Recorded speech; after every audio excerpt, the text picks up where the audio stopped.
When I first started looking into near-death experiences back in the late 1970s, I assumed that there would be some physiological explanation for that. What I found over the decades was that the various simple explanations we could think of, like lack of oxygen, drugs given to the people, and so forth, don't pan out. The data do not support them. And furthermore, the phenomena of NDEs, of near-death experiences, seem to defy a simple materialistic explanation. When we first started presenting this material in medical conferences, there would be a polite silence in the audience. And now, in the 21st century, when we do this, it's rare that doctors don't stand up in the audience and say, "Let me share my experience with you." So it's pretty well accepted now that these are common experiences that people have all the time and that have profound effects. There's still, of course, a lot of controversy about what causes them, but not about the fact that they exist and are fairly common.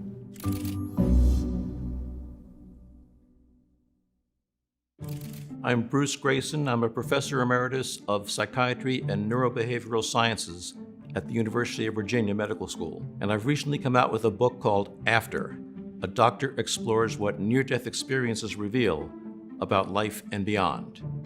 Near-death experiences are profound, subjective experiences that many people have when they come close to death, or sometimes when they are in fact pronounced dead. And they include such difficult-to-explain phenomena as a sense of leaving the physical body, reviewing one's entire life, encountering some other entities that aren't physically present, and at some point coming to a point of no return beyond which they can't continue and still come back to life. When they return, they often are profoundly changed by this experience. As I started my psychiatric training, I started being confronted by patients' reports of things that I couldn't explain. One happened to me when I was just a few weeks into my training. I was asked to see a patient who had overdosed in the emergency room. And I was in the cafeteria when the page came in, and I was eating dinner, and the page startled me, and I dropped my fork, spilling spaghetti sauce on my tie. Couldn't wipe it off, so I just covered it over with a lab coat so no one would see it. And then I went down to the emergency room to see the patient, and she was completely unconscious. I could not revive her. But her roommate was waiting to see me down the hall in another room.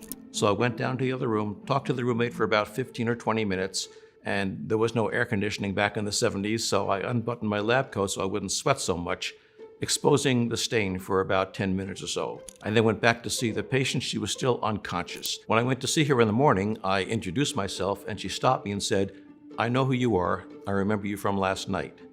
That puzzled me, so I said something like, "Well, I'm surprised. I thought you were unconscious when I saw you last night." And she looked at me and said, "Not in my room. I saw you talking to my roommate down the hall." She sensed my confusion and started to tell me about the conversation I had with her roommate, where we were sitting, what we were talking about, and finally she said, "And you had a striped tie on with a red stain on it." That just blew me away. I didn't know how to deal with that. I couldn't think of any logical reason, any explanation for how she could have known about that spaghetti stain. Nobody had seen it except her roommate, and she hadn't talked to the roommate since she came into the hospital. As a scientist, I knew I had to study this. It didn't make any sense to me, but scientists don't run away from things they don't understand. They run towards them. I never expected to spend so much time looking into near-death experiences. I thought at first it was just a strange anomaly. I'd spend a few years looking at them, find the physiological explanation, and put it behind me. I collected about 1,000 cases that people had sent to me about their own near-death experiences. Quickly realized that the stories I was getting from people who volunteered their stories to me were the same as the ones from people I interviewed in the hospital. We studied the physiological events around the near-death experience, psychological traits of the experiencers, and so forth, trying to find some logical explanation for these events. Most of us are taught that the mind is what the brain does, that all our thoughts, our feelings, our perceptions, our memories are all created by the brain. However, that's not the whole story, and we have hundreds and hundreds of experiences that occur during a cardiac arrest or deep anesthesia when we know the brain is not capable of functioning well enough to create complex thoughts and feelings and memories. Most near-death experiencers say that in the near-death experience, their senses were incredibly heightened, and they often report hearing sounds they'd never heard on Earth and seeing colors that they'd never seen before. And when they come back, they don't know how to describe these things because there aren't words for them to describe them. One person said to me, it's like trying to draw an odor with a crayon. But they talk about their senses being so much more vivid in the NDE, and that gives the experience a sense of being more real than this world is.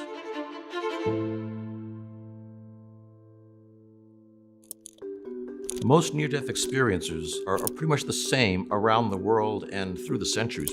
Pliny the Elder wrote about a case like this in ancient Rome in the 1st century. We've gotten examples of near-death experiences from Western Europe, from the Middle East, from Asian cultures, Hindu Buddhist cultures, and from early cultures, Australian Aborigines and Native American societies that sound just like the stories we have today.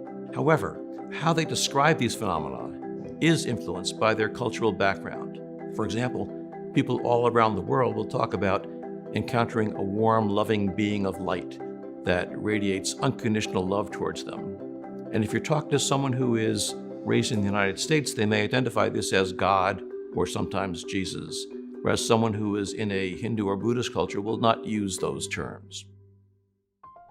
Some of the lessons that near-death experiencers bring back from this event relate to what they find makes life meaningful and fulfilling for them.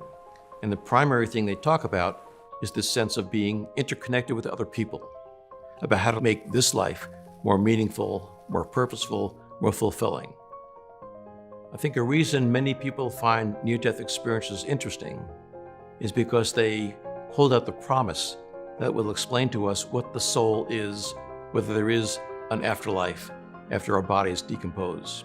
I think those are good questions. I don't think that's the most important part of the near-death experience. I think they do tell us something about the possibility of surviving bodily death. But I think the important part of near-death experiences is what they tell us about this life we're in now. Get smarter, faster with videos from the world's biggest thinkers. And to learn even more from the world's biggest thinkers, get Big Think Plus for your business.